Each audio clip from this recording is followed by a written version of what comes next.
Hello, everyone, and welcome to our Active Learning and Developmental English webinar. We are going to get started in a few minutes, but until then, we wanted to just share these instructions for joining the iClicker session that's going to be run.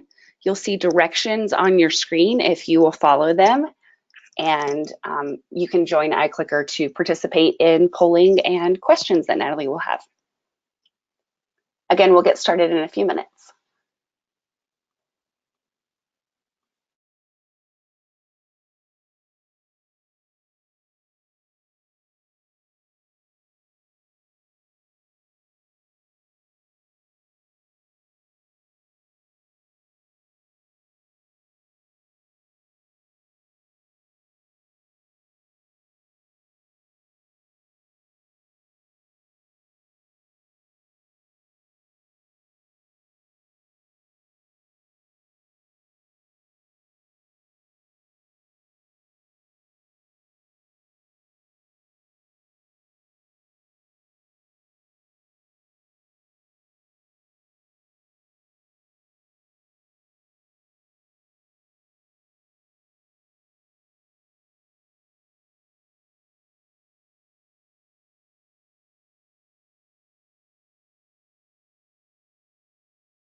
Okay, just a quick note that we'll get started in about 5 minutes.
Okay, so I think we're ready to get started. I am going to quickly go over some housekeeping rules first, and then I will introduce our presenter. But really quickly, everyone is on mute just to preserve sound quality. If you have any questions at any time, you can drop down to the questions tab or the chat tab and send along any questions that you have during the webinar. And we will get to as many of them as we can. If not, we will follow up right after the webinar. And we'll also take questions at the end. So now I would like to introduce our presenter. Before joining Macmillan Learning and iClicker as a faculty advocate and training specialist, Natalie Dugal spent over a decade teaching composition and literature using active learning techniques to engage her community college students. She loves to share ideas for activities that instructors can use to inspire and engage students. In fact, that's the reason she joined the iClicker team. So without further ado, I'd like to welcome Natalie, and I will turn it over to you.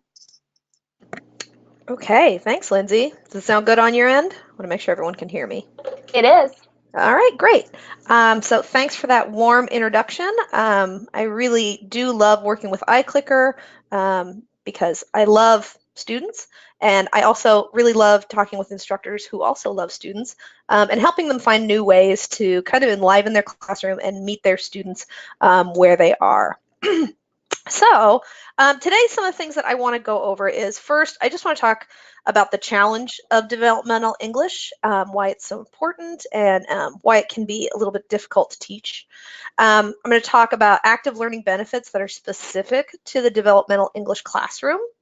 I'm going to go over some best practices for active learning, and I'm going to spend some time letting you guys participate in exercises that you can use in your developmental English classroom.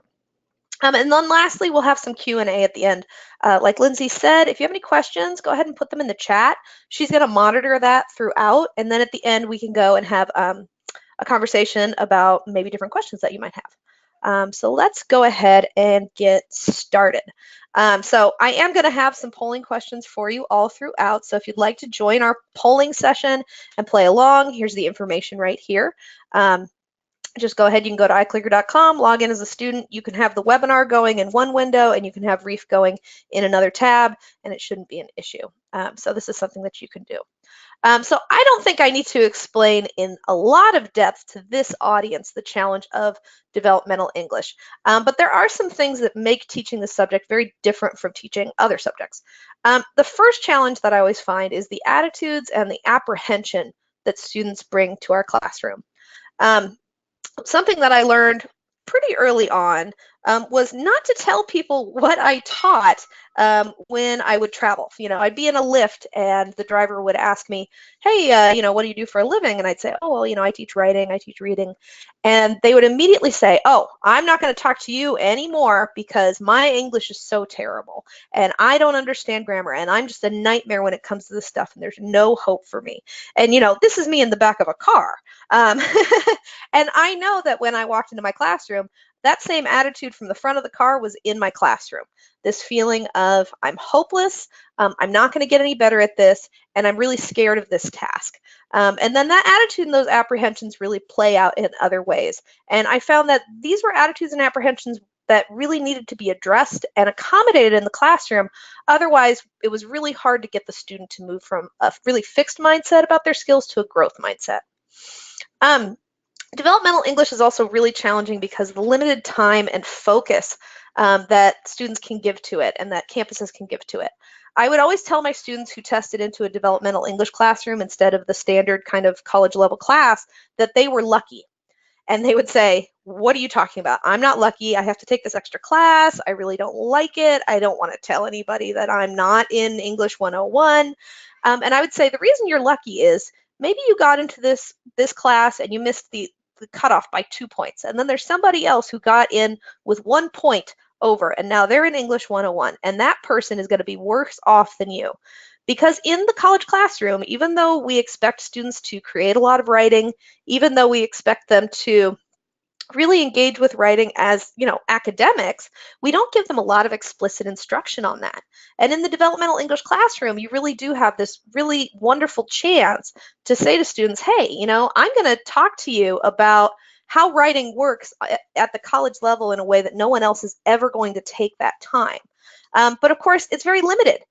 You may only get students who have one semester of developmental English, and then maybe they get one semester of regular composition, and that's supposed to equip them for all of the writing they're going to do in their 4 years of college.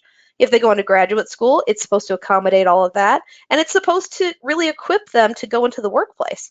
And let's be super honest, a lot of our students in the developmental English classroom may not finish their degrees, but they still need this writing instruction in order to be successful in other parts of their life, even if their success isn't joined to having a bachelor's degree, for example. There's also the growing and changing nature of the task. I know that, I got about 4 years into my teaching career and I thought, boy, I've really got this kind of figured out. And if I can have a student who, at the end of our time together, can write a 5-paragraph deductive essay with a clear thesis statement, I've won. They've done great. Another 5 years passes and I'm thinking, oh my goodness, I need to make sure that this student knows how to write for business purposes, using first person. I need to make sure that the student knows how to evaluate the different information that they're finding online so they know what's good and what's maybe something that should be discarded. As our worlds have become more connected by words, the task has gotten bigger. It used to be that I would have students who would come into class who would say, well, I'm just taking this class because I have to, but I'm not going to write in my regular life. That's just not something I need to do. My job is going to be this, and I'm going to live my life that way, and I'm never going to need to write in my regular life. Students don't feel that way anymore. They have all been writing for a really long time. They've been writing text messages and emails. They've been writing on Reddit. They've been writing on Facebook. Their natural life has a ton more writing in it. And the idea that somebody doesn't need writing skills, I think it's an attitude that's really going away. But for us as instructors, the task has just gotten so much bigger. So I really want to know from you all, what is the one thing that you hope your students take away from your developmental English class? It's the one thing that they remember. So I'm going to open up a poll. I'm going to put it to short answer. And if you want to join into the poll, here's the information for joining the class. And if you're already in there, you can go ahead and you can start putting in your answers. So I'll let that go for a little while.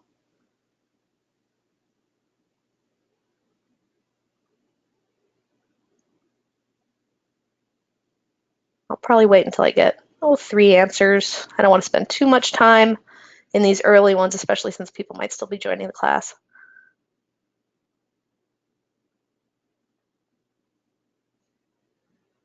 Okay, we've got 2.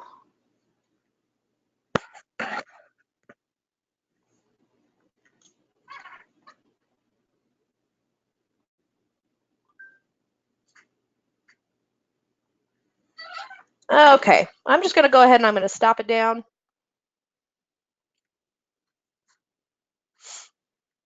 And I've actually previewed these results in the iClicker Cloud Instructor app. And the thing that I saw was people wanted their students to walk out with the ability to proofread.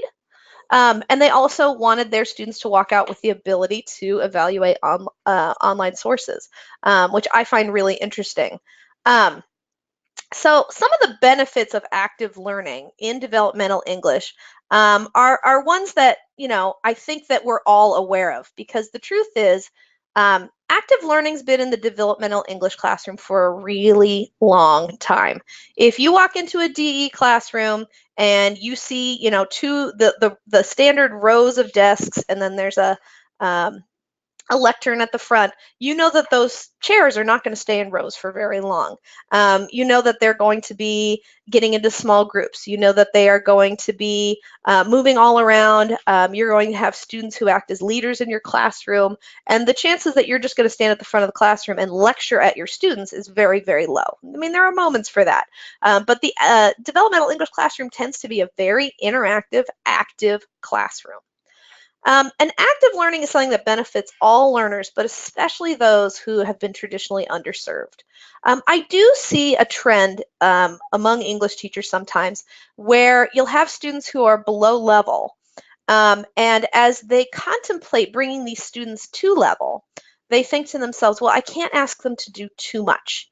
I don't want to confuse them by asking them to put their papers in through Turnitin. Therefore, I'm not going to have them do that. I'll just have them email me their copy. Or they'll say, I don't want to have the students have to pay for iClicker because that's just one more thing that they're going to have to manage, and I just don't want to burden them too much. And what we're really doing is we're saying that we don't think they can handle it, that they can't rise to the challenge. And the thing is, number one, if they can't rise to the challenge in your classroom, they're going to have a really hard time rising to the challenge in, the next step that you're hoping to get them to. But if you look at an underserved student and a student who, they really just need some supplemental education to be on par with their peers, their peers have had access to things like in-class polling. And so if you don't use in-class polling with the underserved student, and then you have a student who is rightfully served, who has been using it, the student who is already at level is the one who's getting the benefit. And now we've actually taken a benefit away from that underserved student. So I really want you to kind of caution yourself against this idea of asking too much of our students. I always found that the more I challenged my students and the more that I really did treat them as full college students, the better they did. They rose to the challenge, and they really appreciated not being treated as if they weren't in a real college class. And so I really do urge you to bring in these active learning techniques to your developmental English classroom because they need it. It's not a distraction, and it's something they really need to enhance their education. Active learning techniques also go a long way towards increasing attendance, and it helps students be more attentive. Students often have a picture in their mind of what college is, which is, again, the instructor at the front of the classroom lecturing a very passive group of students. And while students expect that model, they don't engage with it very much. And it's very easy for them to say, my presence doesn't really matter in this system. I'm not going to come. Whereas with active learning techniques, the student knows, hey, when I don't show up, there's an impact on the rest of my peers. There's an impact on the group, and there's an impact on me because I'm going to miss out on these really unique learning opportunities. And so by using active learning techniques, your students are more likely to come to class, and that's something that's really borne out by research. And it also helps students be more attentive because, again, they're not just trying to listen to a droning lecture. And then lastly, active learning techniques really help build that classroom community that you need in a writing class while also bringing purposeful play into the classroom. I would love it if I could have all students sit down and participate in a workshop with very serious minds and, let's get to work and everybody, we're working as a team. You got to build that community before you expect them to behave that way. And if you try and build community without some element of fun, some element of play. And when I talk about fun and play, I'm not talking about not focusing on the materials at hand. But I am talking about making it so there's a little bit of gamification in your course so that the student goes, oh, I really want to go to class today because I know she's going to be asking me questions about the reading, and I did the reading. And then also, I want to come to class today because I want to see what other people did in the class. So, you really bring that sense of purposeful play into the classroom that doesn't create chaos either. Because I think a lot of times we hear active learning and we think chaos. But there's a lot of ways to bring these techniques into the classroom without, overwhelming your sense of order and your sense of organization. So I'm curious, and I want to see how many people have been able to join our class. Well, we haven't had many people join, so I'm going to skip this one. But I know that a lot of our DE faculty are doing things like peer review. I think peer review is kind of the OG active learning technique that most developmental English teachers use. We have people who are doing group presentations. We have students who are doing think, pair, share. We have all kinds of different activities that we're using in our classrooms. One of the activities, though, that we don't see as often that I really would like more English instructors to use is in-class polling. And I have a few reasons for that. So when you're bringing in active learning and even more specifically in-class polling, one of the things that you want to do for your students is you want to explain your rationale. So I've talked at length about this old model of teaching that our students expect. It is the type of teaching that you see in shows like Gilmore Girls, or you see in any movie that's about college, which is teacher at the front dispensing wisdom onto a group of students. And a lot of students will readily say, that sounds boring, or that sounds like that won't work for the way that I learn. And yet, when they come into your classroom, that is what they expect to find. And so, if you are subverting that expectation, if you are doing something different, it's really important for you to spend some time telling your students, hey, I'm not doing this because I just want to, or I'm bored with the old model, or I'm just, wackadoo and I, I'm coming at this for no reason. You want to say, hey, listen, I'm making these choices based on what works for students. And I'm making these choices based on what science says about these learning outcomes. And really explain to your students, and you don't have to go on for hours, but really say to them, listen, this is not just because I was bored with my lesson plan. I'm doing this because it is better for you and it is better for your learning outcomes. Students really appreciate that. And frankly, they don't really have a lot of access to finding out your rationale. It's not like they can go, well, my instructor's using a lot of polling. I'm going to go home now and I'm going to research how polling impacts learning. Students are not doing that. So take some time to explain why you're doing what you're doing with active learning in your classroom. My second best practice is be habitual. Um, you know, eh, Students don't love peer review in general. It's one of those things that we kind of have to work with to get our students to see the value of. But what's the worst is if we only occasionally participate in peer review. If peer review is important to your students, your writing process, and your learning, then it needs to happen habitually. It needs to happen with every assignment.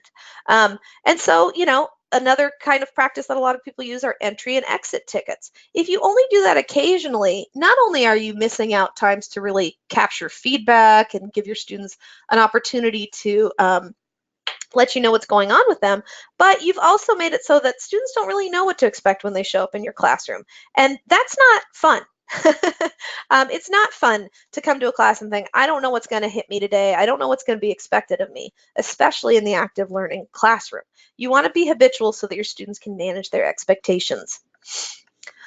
Keep active learning activities low, but not no stakes. I made a huge mistake one year when I was teaching where I made peer review optional and did not associate it with any points. Frankly, because I was tired of students complaining about it. And I thought, well, maybe if they do it out of their own goodness of their heart, they're going to see more value in it. Well, that obviously did not go well. Um, None of the students who really needed peer review participated in it. And then my very high achieving students ended up, not even really taking part in the activity as it was designed as well. Then it just became about sort of a fake extra credit sort of a thing.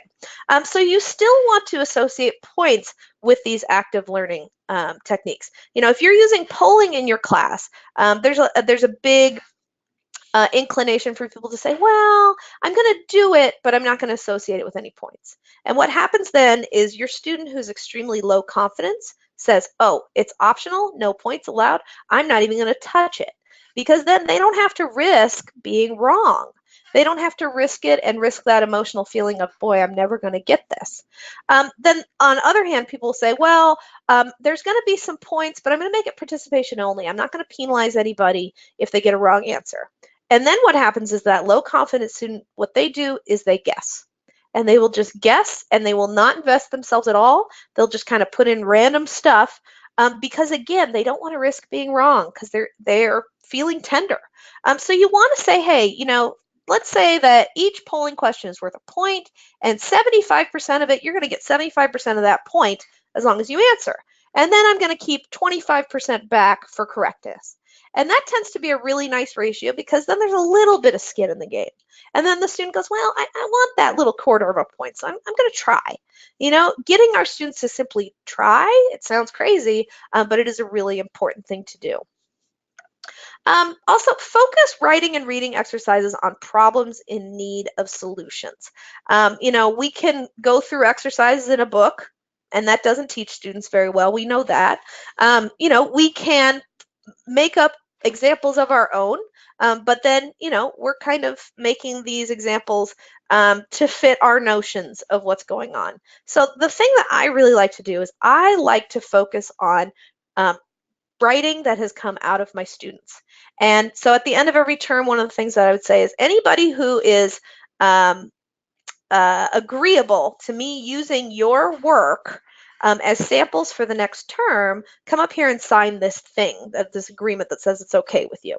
And overwhelmingly, all of my students use it. All of my students say, yes, please use my writing as an example for the next term. And that's because I've been doing this for a long time and they've seen the value of looking at real student writing.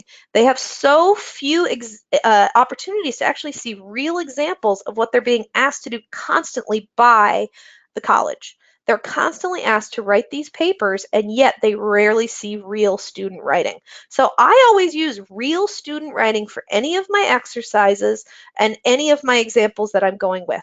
If I want my students to gather around and look at an essay, it needs to be a real essay that a student wrote a semester before, because you can't fake that. You can't fake someone else's voice, for example, and you can't fake the way that somebody else might present their information.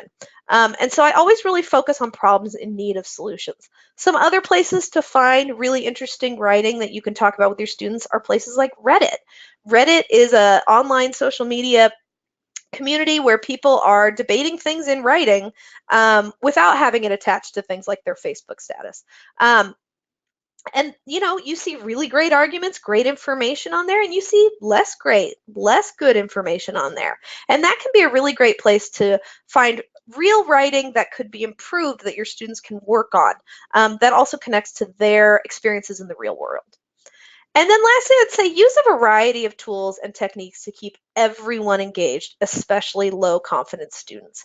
I love to have these kind of far reaching discussions where everybody's kind of popping in and out, and we might end up being way off track, and then I'll bring it back to center. And I really love those kind of wild, far ranging conversations with my students.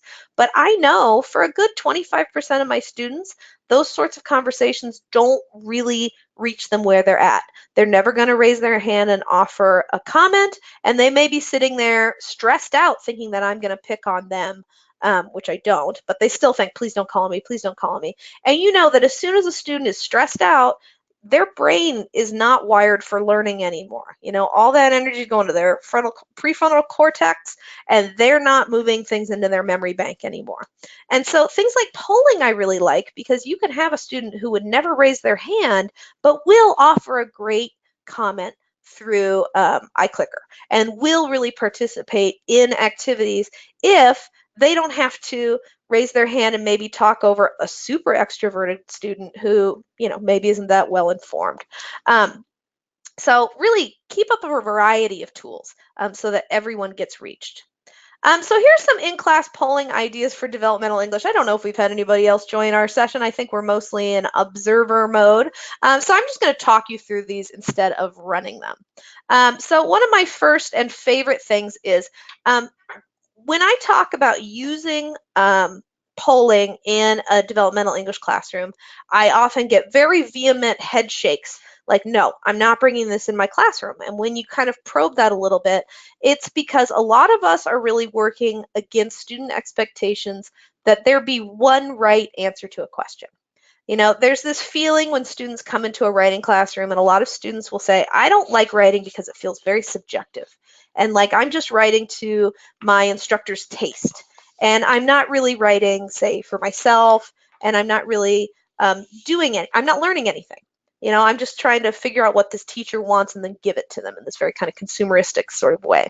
And so I really want to challenge you all to think about multiple choice questions, not really as I'm trying to ferret out one right answer from my students, but writing and reading is a conversation between author and reader. And so we want to bring that audience in and make it visual. So here's an example of an activity where I'll say, okay, here's potential opening lines for an essay. which ones do you want to read more of? And then I just kind of take the pulse of my students and I say, okay, what do you want to see? What would you like to read more of? And when you start to present it to them as, hey, you are a reader and there are certain things that are going to appeal to you. And guess what? A lot of the things that appeal to you are going to end up appealing to other readers. And they start to see that reading and writing is not some arbitrary, you know, uh, bullseye that they're trying to hit. Instead, people tend to gravitate towards the same sort of things, the same sorts of things are appealing. So you'll see how I shaped this too. I put in two of the things that I think English instructors are so sick of seeing, which is in this essay, I will discuss, or the dictionary defines blah as blah. These are two things where I said, don't do this. Your teacher has seen this opening line 3,000 times, and it's never as exciting as you think that it will be. And so by loading in these answers where you know that your students have probably used an opening line like this, and they may not select it. Maybe nobody selects this one. You could still have that discussion. Hey, nobody picked A, and yet I see this type of sentence show up a lot. Why do you think people write sentences like this? And then you can have a really good discussion. And as you go through these different answers, it's less about saying, well, C is correct or whatever. And it's more about saying, okay, some were more popular than others. Let's talk about why some of these sentences were more successful for readers than others. And then a lot of times what I'll do is I'll take those answers and I'll go through an essay where I'll have, here's an opening line, here's a thesis statement, here are different supporting details. And we will create an essay like that. And what's great is you have that student who maybe doesn't feel super confident as a writer, but as a reader, they feel like they can respond. And I find that once students see themselves as active as either a writer or a reader, we start to demystify the process and make it less subjective to them. I also love to use target questions when we're looking at evaluating sources. So one of the things that I think is really important for developmental English teachers to do, even though maybe you're trying to get students to understand how a comma functions, or you're trying to get them to simply figure out what a complete sentence is, our students are online all the time. And if we don't spend a little bit of our time talking about how to evaluate sources, we're kind of letting them down. So even if you're asking students to do some writing, and you require no research, many of our students, the first thing they do when they get a writing prompt is they go online and they start with an online search and they want to see, okay, I don't trust myself, my ideas, my thoughts, my values enough, but I'm going to go online and I'm going to see what other people are saying. So I really like to conduct a simple Google search with my students up on the screen. And then I really challenge my students to say, here are the search results. Let's click nothing yet. Let's think before we click. So for example, here's a little search that I would do for college students in nutrition. And I would pull it down so that I'm showing these different results. And then what I would do is I would go ahead and I can just turn this one on just so I can show you how it functions. I'm going to turn on this targeted question. And then for our students, what happens is they get an image of this question on the screen. And I say to them, okay, which one do you think is the best one to click on? Which one do you think you should click on first? Because for a lot of them, they don't rank these things and they don't think to themselves, okay, I don't have to start from the bottom and work my way down. And so then what you can do, I'll just go and flash back over to here. When you look at the results, you get a nice picture of this, and I want you to imagine that you have a whole huge group of students that have gone and answered in various places. And you can go through and you can say, hey, we can just do some work here by looking at how the web address is written out. We can look at the description that's here. Right down here, I'd say, okay, this is a .gov website. Why did so many people pick this one as the correct one? And then really talk about, the different motivations of people for putting things online, all that sort of stuff. And I love to go through this exercise with the same search terms 3 times. First, I go on regular Google, then I switch to Google Scholar, and then I go into my college's library resources. And I love that last step because I always say to my students, listen, if you want to do as little work as possible on a research paper, start at your library. Because there have already been all of these librarians and other people who have gone through all of this material and said, yes, this is good stuff. this is stuff that is appropriate for college students to use. And so, it really helps students to see that evaluating sources doesn't have to be hugely time consuming, especially when you're just doing light research online to kind of inform your process. So that's an activity I like to do throughout the term. I do it in the beginning when students are just probably going online to look for, essay about food choices. And I like to do it at the end when I'm challenging them to really use some academic research. Another thing that I like to do is, William Zinsser has this great book on writing well. I like to have my students read that one. And one of the things that we do as a group is we try and cut the clutter. So in his example, he does things with brackets. What I do with this is I start up a short answer question and I say, put in one phrase in here that you think should be in brackets. And then we go through it, and then what I'll do is I jump, and I can do this with the document camera as well, but then I can go into Word and I can start to put those brackets in, and we can start to change the writing, and then I can ask the question again. Okay, we eliminated some of the clutter. What more can we eliminate? And really try and get students to really think in terms of cutting, to be more focused, to be more clear, to get out kind of that cluttery stuff. Some other additional exercise ideas that I have, one of them is this activity called Dress It Up, Dress It Down. So what I like to do with this is I like to give them an example of a statement, and then I ask them to dress it up, make it more formal, and then I ask them again, let's dress it down. How can we make it really informal? Let's say we were talking to a bunch of 11-year-olds and we wanted to explain this to them. How would we dress it down, given the needs of the audience? And I always make the analogy with their writing. Formal writing is like a formal outfit. When you're just starting to go to fancy events and you're just starting to maybe, you get invited to a wedding and it's not your cousin's wedding, it's a real wedding.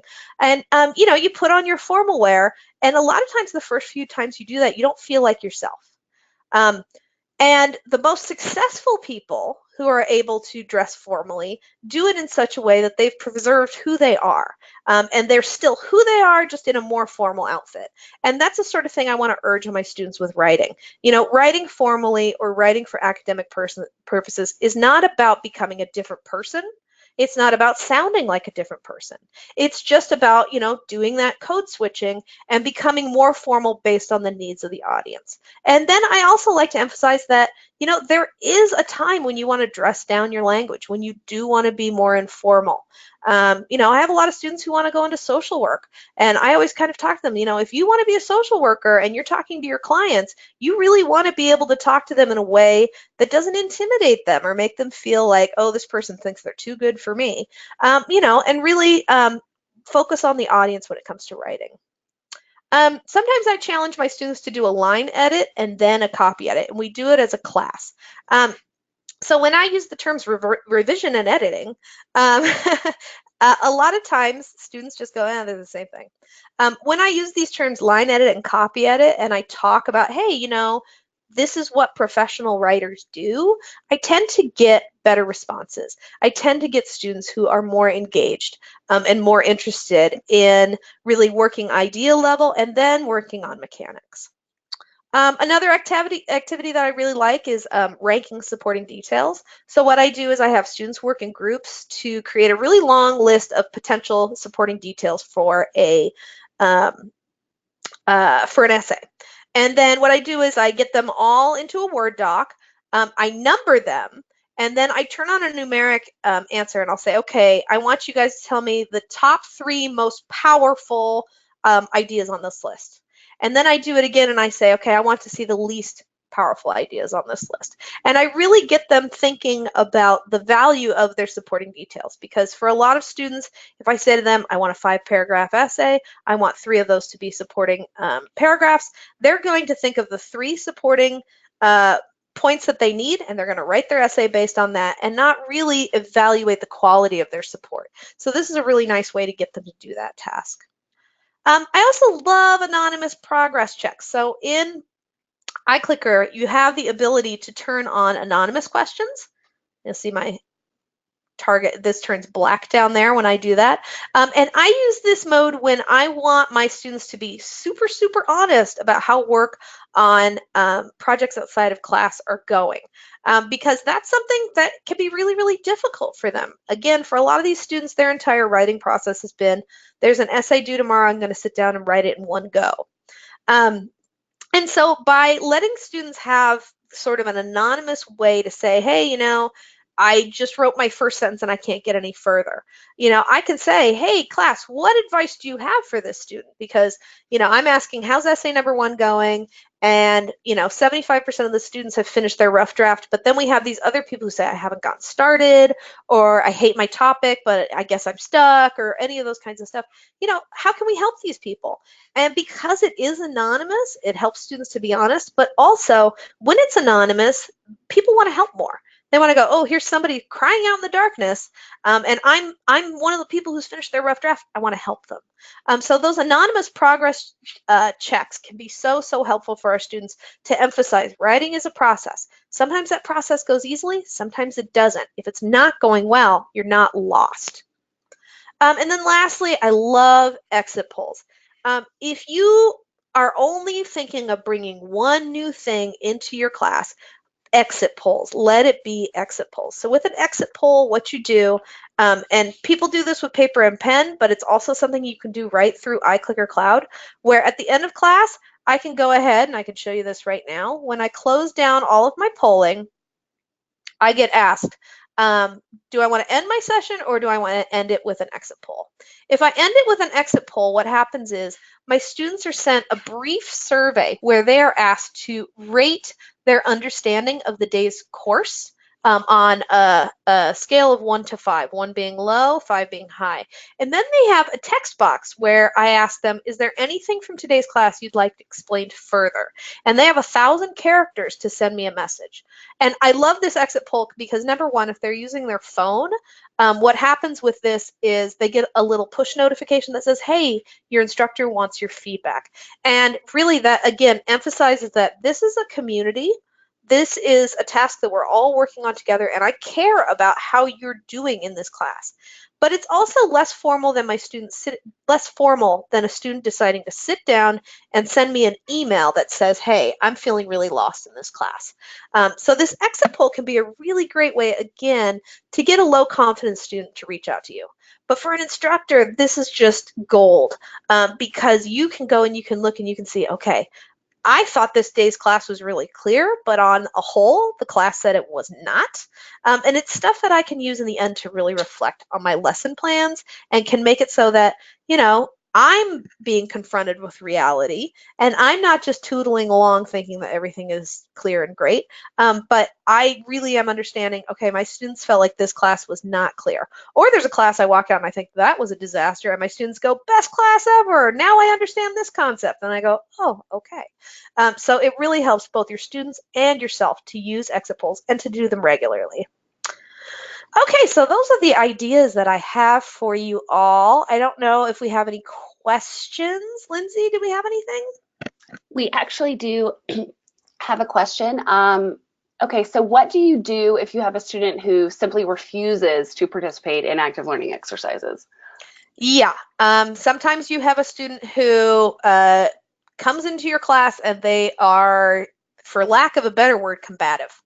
And I've never seen a student in this situation who wasn't coming from a sense of really pretty deep insecurity and someone for whom probably college, any classroom has not been a welcoming, great place for them. So one of the things that I always do is I say, this is your right. It is your right to come to class and to not do the work.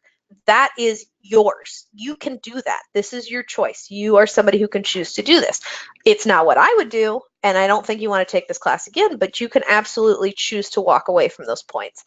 This is also one of those places where you're helped if you make in-class activities, in-class polling, a low stakes part of your class, because you can say to them, hey, if you're choosing to walk away from 5% of your grade, that's fine. I really hope the rest of your grade is really, really robust so that you don't miss out on those. I think the other thing is explaining your rationale and explaining why you're doing things is really important, because a lot of times what that student who's sitting in that class is thinking is, I came here to learn from you, the instructor, and you're pushing the task off on us and my classmates, and I don't appreciate it. And that's not what I came here for. I came here to learn, and you're not teaching me. And so explaining to them, hey, and not to them directly, but to the entire class at the beginning, hey, I'm going to use these techniques. This is why I'm using them. This is backed up by research. That can be very, very helpful as well in overcoming that sort of an attitude. And then at the very end, I had a mentor a long time ago who said, you're not really responsible for the top 10% of your students or the bottom 10%. And what she meant was not that I wasn't going to try and teach and reach all of those students, but when you have that student who comes in and they're just a superstar and they seem to grasp everything, that probably has more to do with the student than me being the most amazing instructor in the world. And when you have a student who comes in who just is not reachable and is just not in a place where they're going to be successful in their education, that usually doesn't have a lot to do with you either. Doesn't mean that you don't care, doesn't mean you don't explore, doesn't mean you don't try and help, but it does mean that you didn't create this situation. And so, that person who's really going through something where they can't seem to participate in your active learning activities, that's probably something that's going on with the student, and it might be something that's a little bit beyond you. All you can do is kind of do your best, use best practices, and then also, have some peace that we don't control the world. So I don't think I need to tell anybody that. Okay, so any other questions, feel free to put them in the chat. There is another one. You mentioned peer review earlier. My students hate peer review, so I stopped doing it. If I was to start doing it again, how can I structure it so I'll get less resistance? Oh, that's a really great question. Yeah, so peer review, number one of the things that I always like to tell my students too is things like peer review and group work, which are met with groans and I don't want to do this. I say, what's a really crazy thing that nobody tells you about the work world is that everything is peer review and everything is group projects once you're in the actual working world. A lot of them aren't wanting to get a degree so that they can get a white collar job that's going to be comfortable for them, but they don't really have a good picture of that work. And so one of the things that I talk about is hey, if you go and you work in an office, you're going to have to give feedback to others and your work is going to get feedback. Let's start to flex that muscle and see, how we can develop that skill before you're confronted with it in the workplace. I think the other thing is make peer review really formal. Give your students, one of the things that I do is I grade all of my essays with a rubric. So what I do is I ask my students to use that rubric for peer review and to go through it and say, hey, this is how I'm going to grade the essay. I want you to use it for peer review. And then I also set a minimum standard for how much you need to participate. I want you to have at least 3 substantial comments on the rubric that explain to this person how they could revise their essay for a better grade. And that's the other thing is, again, don't make peer review volunteer. Make it so that the way it impacts their grade makes sense. And make it so that students really do feel like this is a part of the learning process. It's not adjacent to it, if that makes sense. So Yeah, totally. yeah. Okay, I'll do a quick check and see. Okay. All right, I don't see any more questions, so I think we're good. Natalie, thank you so much for taking the time today to share these great activities and ideas with us. I know this has been really helpful for folks. Just a quick reminder that we will be sending out this recording to anybody who registered for the webinar, so be on the lookout for that as well as the slides. So we'll be sending those within a day or two. So thank you, Natalie, and thank you, everyone. Cool. Thanks, everybody.